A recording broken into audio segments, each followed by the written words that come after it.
అస్మద్గురుభ్యో నమః. శ్రీమౌద్గల్య శ్రీవత్ససగోత్రజాతౌ శ్రీ అప్పలార్యరత్నమార్య తనూభవౌ ద్వౌ శ్రీమత్సటారిచరణాంబుజంచరీకౌ శ్రీరంగరామానుజదేశికౌస్తుమ.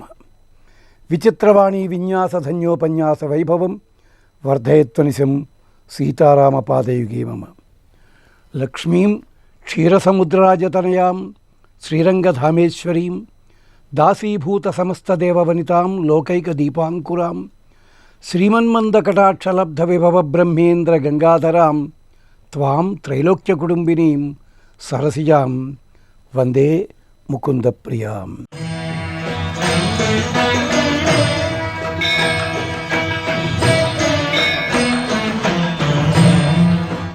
మరి యజుర్వేదంలో ఏమనుంది? యజుర్వేదంలో ఈ మంత్రాలు ఇలా లేవు, వేరే రకంగా ఉన్నాయి. రథే అక్షేషు వాజేతి చతస్రస్తు తదారుచ. రథములందు గుర్రములందు అని మొదలుపెట్టేవి 4 సూక్తములున్నాయి యజుర్వేదంలో. శ్రీ సూక్తంతు యజుర్వేదే కథితం పుష్టివర్ధనం. ఇంతకుముందు పుష్టివర్ధనం ఎక్కడ చెప్పారు అంటే, లోకంలో తీరేమిటంటేనండి, చాలామందిని చూస్తుంటాం, గురువుగారు కష్టాలున్నాయి ఏమన్నా మంత్రం చెప్తారా? పాపం గురువుగారు డబ్బులు తీసుకునో తీసుకోకో మంత్రం చెప్పాడు, ఎన్నిసార్లు చదవాలండి బాబు? 100 సార్లు. 100 సార్లు అండి, చాలా సమయం పడుతుందండి, తక్కువ సార్లు చదవకూడదా? ఇది పద్ధతి. అలాంటిది వేదం ఏనాడో ఊహించింది. అందుకని ఋగ్వేదంలో 15 సూక్తాలు చెప్పింది. చదవలేమంటావా? యజుర్వేదంలో 4 ఉన్నాయి నాయన, చూసుకోదాన్ని, చదువుకో. అందుకని యజుర్వేదంలో, అంతే తప్ప ఋగ్వేదంలో ఉన్నదే ప్రధానము, దీంట్లో ఉన్న తక్కువ అని కాదండి. ఎందుకో తెలుసా? మర్రి విత్తనం ఎంత ఉంటుందండి? చిన్నది ఉంటుంది. దాంట్లో ఎంత చెట్టు వస్తుంది అంటే, చెట్టు గొప్పది అనడానికి లేదు, ఆ చెట్టు దీంట్లోంచి వచ్చింది. అంటే పరిమాణం తగ్గే కొద్దీ దాంట్లో ఉన్న ప్రభావం విపరీతంగా అవుతుంది. దానికి వందల వేల ఉదాహరణలు ఉంటాయి. మనం విమానంలో వెళ్ళాల్సి వస్తే శుభ్రంగా భోజనం చేస్తాం, కనీసం దాని బరువు ఎంతో ఉంటుంది. అదే మరి ర్యాకెట్లో వెళ్ళాల్సి వస్తే విస్తళ్ళేసి కూర్చుని భోజనం చేయడానికి ఉంటుందా? దాని చిన్న క్యాప్సూల్ అనేది వేసుకుంటారు వాళ్ళు. కానీ ఇంత దానికి సమానం. అంటే పరిమాణం తగ్గే కొద్దీ దాంట్లో బలం పెరుగుతోంది, ఖరీదు ఇది పుష్టి శబ్దానికి అర్థము. ఇంత లోతు ఉంటుంది. కేవలము సంస్కృత అర్థాలు తెలిస్తే మాత్రమే చాలదు. ఇది పుష్టివర్ధనం. 15 మంత్రాలు ఉన్నాయి, 4 మంత్రాలు చేశారు. మరి సందర్భం చెప్పాలి. గురువులు ఎప్పుడూ కూడా ఇలాగే చెప్తారండి. ఎందుకో తెలుసా? వ్యాస భగవానుడు ఒకసారి వచ్చాడు జనమేజయుడి దగ్గరికి. ఏం తాతగారు ఇలా వచ్చారు? ఏం లేదయ్యా, మీ వంశచరిత్ర మహాభారతం రాశాను, వింటావేమో అని వచ్చాను. ఎంత ఉంటుంది? 1,25,000 శ్లోకాలు అన్న, 25,000 శ్లోకాలు. అయ్యో, అంత గ్రంథం ఎక్కడ వెళ్ళినండి, టైం ఎక్కడుంది అన్నట్ట. పాపం టైం అని ఇంగ్లీష్లో అనలేదు, సంస్కృతంలోనే అన్నాడు. లేదయ్యా, రోజుకి 18 గంటల చొప్పున వింటే 57 సంవత్సరాలు పడుతుంది, వింటావా? నాకేం పని లేదా అన్నాడు జనమేజయుడు. వ్యాసుడికి కళ్ళనీళ్ళు వచ్చాయి. నీ వంశము చరిత్ర నువ్వు వినలేవా? ఎవడు వింటాడు నాయన? పోన్లే, అంతా వద్దు, ఒక్క పర్వము వింటావా? ఎన్ని శ్లోకాలు ఉంటాయి? ఏం లేదు, 7,000 8,000 ఉంటాయి. లేదన్నాడు. వ్యాసుడికి దుఃఖం కలిగింది.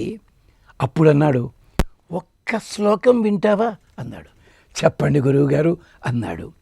అప్పటికి వ్యాసుడు కింద నిలబడి ఉన్నాడు, జనమేజయుడు సింహాసనం మీద ఉన్నాడు, కనీసం దిగలేదు. అన్నాడు, లోకంలోట 2 మూర్ఖులున్నారు, ద్వావిమౌ పురుషౌ మూర్ఖే లోకే అన్నాడు. పూర్తి శ్లోకం ఎందుకులే, సగం చాలు అన్నట్ట. జనమేజయుడు లేచి, ఆ 2 ఎవరండి అని అడిగాడు. అవసరం లేదయ్యా, వదిలేయి, నీకు సగం చెప్తానే వెళ్ళొస్తా. లేదండి చెప్పండి. సుయోధన దశాననౌ అన్నట్ట. దుర్యోధనుడు రావణాసురుడు. ఎందుకో చెప్తారా తాతగారు అన్నాడు. అనేసరికి అప్పటికే రాజభవంతి వదిలిపెట్టి బయటకు వచ్చాడు వ్యాస భగవానుడు. జనమేజయుడిని రోడ్డు మీద కూర్చోబెట్టి సింహాసనం తాను తెప్పించుకుని వ్యాసుడు కూర్చుని 57 సంవత్సరాలు భారతం చెప్పాడు. దుర్యోధనుడు ఎందుకు మూర్ఖుడో తెలవడానికి, రావణాసుడు ఎందుకు మూర్ఖుడో తెలవడానికి 43 సంవత్సరాలు శ్రీమద్ రామాయణం చెప్పాడు. అంటే గురువులు ఎప్పుడూ కూడా ముందుగా చెప్పడానికి ప్రయత్నించి కుదరకపోతే ఈ కాస్త వినరా నాయన, ఈ కాస్త వినరా నాయన అన్నం తింటుండగా పేచీ పెట్టే పిల్లవాడిని పూర్వకాలంలో తల్లులు ఇంకొంచెం తినరా, నాన్న ముద్ద అమ్మ ముద్ద అని చెప్పినట్టుగా శ్రీ సూక్తాన్ని కూడా మన వేదంలో అలా చెప్పారు. ఋగ్వేదంలో 15 సూక్తాలైతే యజుర్వేదంలో కేవలం 4 సూక్తాలు. శ్రేయాంతీం అంటూ సామవేదంలో వచ్చేసరికి సామవేదే తథా ఒక్కటే మంత్రంతో చెప్తారు సామవేదంలోను. అంటే శ్రియం ధాతుర్ మహిదేహి ప్రోక్తం అధర్వణే. అధర్వణ వేదంలో ఒకటే వాక్యం, నాకు లక్ష్మీదేవి సంపద ఇచ్చుగాక, అయిపోయిందంతే. అంటే చూడండి, పూర్వులైన ఋషులు మన కోసం ఎంత తంటాలు పడ్డారో. మొత్తం అంతా చెప్పారు. చదువుకోలేని వాళ్ళకి కాస్త అందించారు. అది కూడా చేత కాదంటే కొంచెం ఇచ్చారు. అది కూడా చేత కాదంటే ఇంతకుముందు చెప్పుకున్నాం, శృతి స్మృతి పురాణ ఇతిహాస అయిపోయాయి కదా. చిట్ట చివరిది ఏమిటి? ఆగమశాస్త్రం. ఆగమశాస్త్రం ఏం చెప్పిందో తెలుసా? మంత్రాలు చదవలేవా? ఇబ్బంది పడకు. ఒక తమలపాకు తీసుకో, పసుపు గౌరమ్మని పెట్టు, కుంకుమ పెట్టు, లక్ష్మీదేవిగా భావించు, నమస్కరించు. చేయటలేదా మనం? లక్షల ఖరీదు చేసే పెళ్ళిళ్ళు చేస్తూ వినాయకుడి పూజని చెప్పి ఏం చేస్తున్నాం మనం? చిన్న పసుపు ముద్ద పెట్టి 50 గ్రాముల్లో 4వ వంతు బెల్లం ముక్క నైవేద్యం పెడుతున్నాం. అంటే ఇన్ని లక్షల ఖరీదు చేసే పెళ్ళిని ఈ వినాయకుడు ఈ కాస్త బెల్లం ముక్క తిని ప్రసాదంగా రక్షణ కలిగించాలి. ఇది వేళాకోళం కాదు, ఒక ఆర్తి. అంటే మన సాంప్రదాయము ఎంత గొప్పగా కిందకొచ్చిందో చెప్పడానికి శ్రీ సూక్తం అదే చెప్తోంది. అంచేత 4 వేదాల సారము శ్రీ సూక్తము. 4 వేదాలలో కూడా ఆయా భాగములలో నీకు క్షేమం కలిగించేలా చెప్పింది శ్రీ సూక్తము. అది విశేషం. మరి శ్రీ సూక్తాన్ని ఎలా చదవాలి? చదివేటప్పుడు ఏమిటి విశేషాలున్నాయి? ఒక్కొక్క సూక్తంలో ఏం అందాలున్నాయి? అవి మనం చూడాలి కదా. అది చూద్దాం. శ్రీ సూక్తాన్ని ఎలా చదవాలి? ఇది ప్రశ్న. అంటే శ్రీ సూక్తానికి ఇంత పూర్వరంగం వేదంలో మనకి సిద్ధం చేస్తే శిష్య ఆచార్య వ్యవస్థ ద్వారా మనకు అందించారు. అంటే చాలా గొప్ప వ్యవస్థ ఇది మన భారతదేశంలోనూ. ఎంచేత ఆచార్యాదైవ విద్యా విదిత సాధిష్టం ప్రాపతు.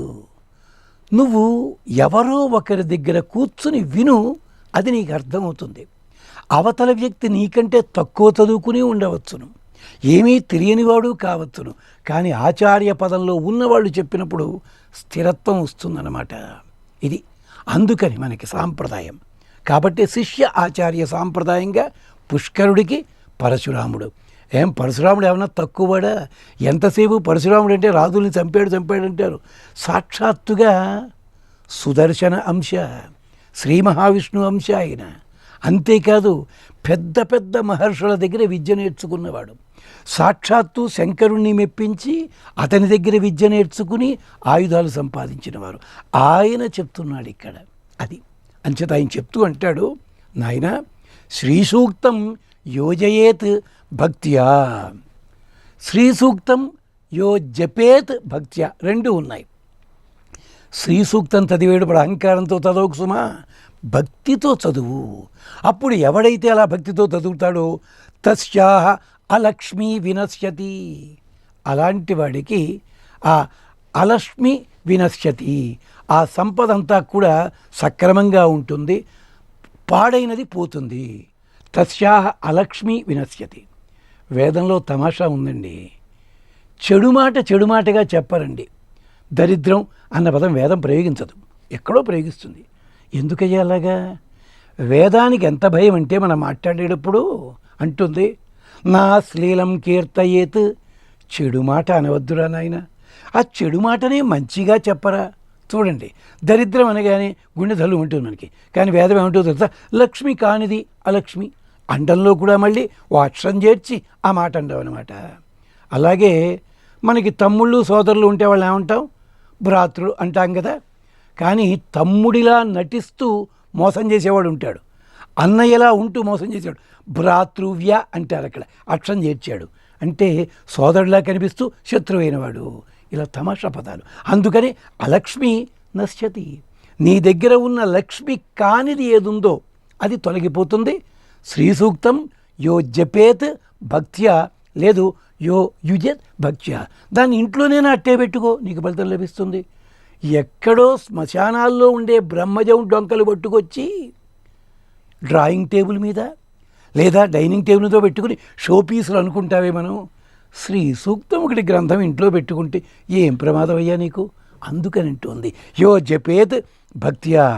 అంతేకాదు అక్కడ జుహూయాత్ యశ్చ ధర్మజ్ఞ, ఎవరైతే చక్కగా హోమం చేస్తాడో, చేసి తీరాలని కాదు, చేస్తే దానివల్ల కూడా ఫలితాలు లభిస్తాయి.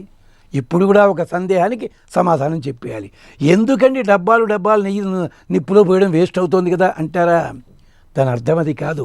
మన ప్రకృతిలో కొన్ని పదార్థాలు ఉంటాయి, అవి తెచ్చుకుని నవిలితే జీర్ణమయ్యి ఆరోగ్యాన్ని ఇచ్చేవి. కొన్ని ఏం చేయక్కల్లా, వాసన చూస్తే చాలు అవుతుంది. కొన్ని వస్తువులు ఉంటాయి, కంటి చూపుతో ఇలా చూస్తే చాలు రోగాలతో అలాంటివి తగ్గేవి కూడా ఉన్నాయి. కొన్ని ఔషధులు, కొన్ని ఏం జరుగుతాయి, వాటిని కాల్చినప్పుడు వాటి మించి వచ్చే పరిమళం కానీ సువాసన కానీ అది పీలిస్తే. ఎంచేతంటే జలుబు చేసినప్పుడు మిరియపు గింజ కాల్చి వాసన చూస్తాం కదా, మిరియపు గింజ తింటే ఒక రకంగా పోతుంది ఇలాగ. అందుకని యజ్ఞంలో కూడా, హోమాలలో కూడా నీవు వాడే ద్రవ్యాలన్నీ కూడా దాంట్లో కాలుతూ పొగలు వస్తాయి కనుక ఈ పొగలు ఎంత దగ్గరికి కాదు దూరంగా వ్యాపించి అక్కడున్న రోగాలు కూడా తొలగిస్తాయి.